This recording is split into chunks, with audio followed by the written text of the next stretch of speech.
So there's always something fascinating about these workstation-style gaming PCs because they completely blur the line between professional hardware and consumer gaming machines.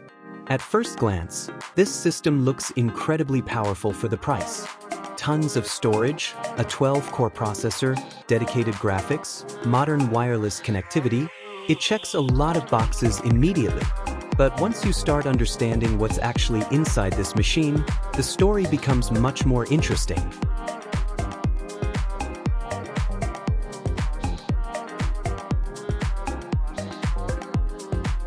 At the center of this desktop is the Intel Xeon E5 processor with 12 cores. Now, this isn't the kind of CPU most people normally associate with gaming PCs.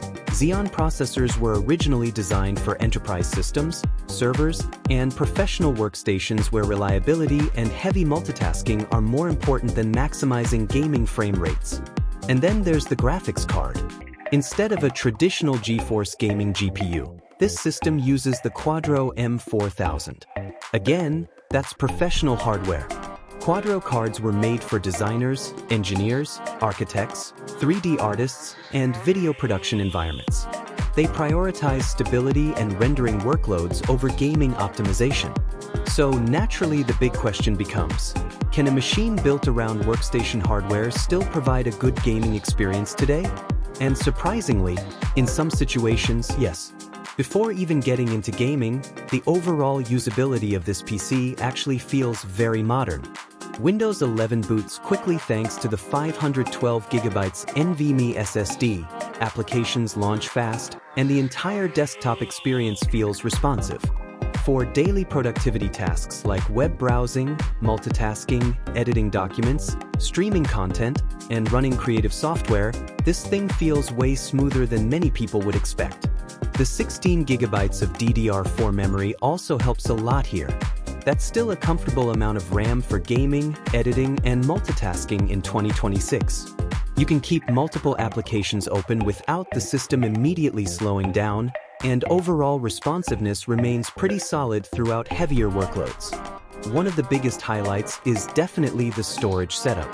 The combination of a fast SSD plus a huge 4TB hard drive gives this machine a lot of flexibility.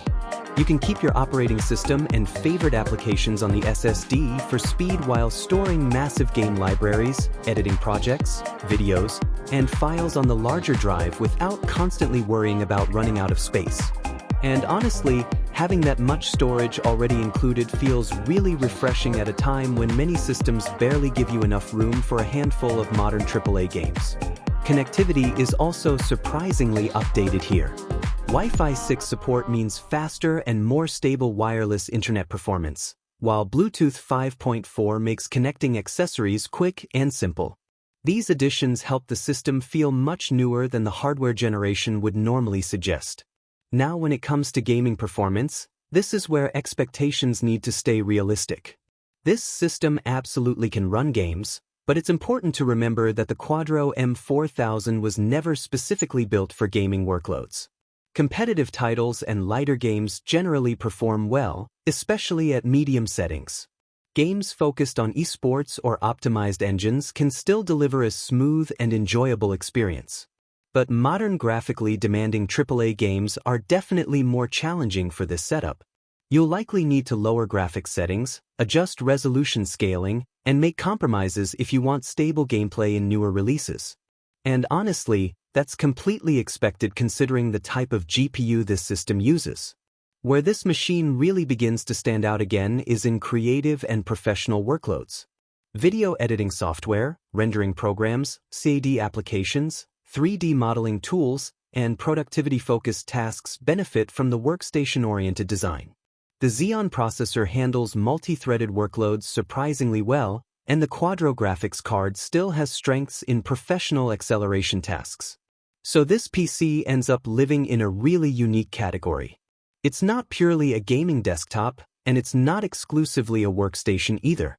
Instead, it sits somewhere in the middle as a hybrid system that can handle both productivity and casual gaming reasonably well without costing a fortune. For students learning editing, beginner creators, home office users, or anyone wanting a multitasking desktop with gaming capability on the side, this kind of setup actually makes a lot of sense. And that's really the key takeaway here. This machine isn't chasing top-tier gaming benchmarks or ultra settings. Instead, it focuses on delivering versatility, large storage capacity, solid multitasking, and respectable overall performance at a much lower price point than many modern gaming desktops.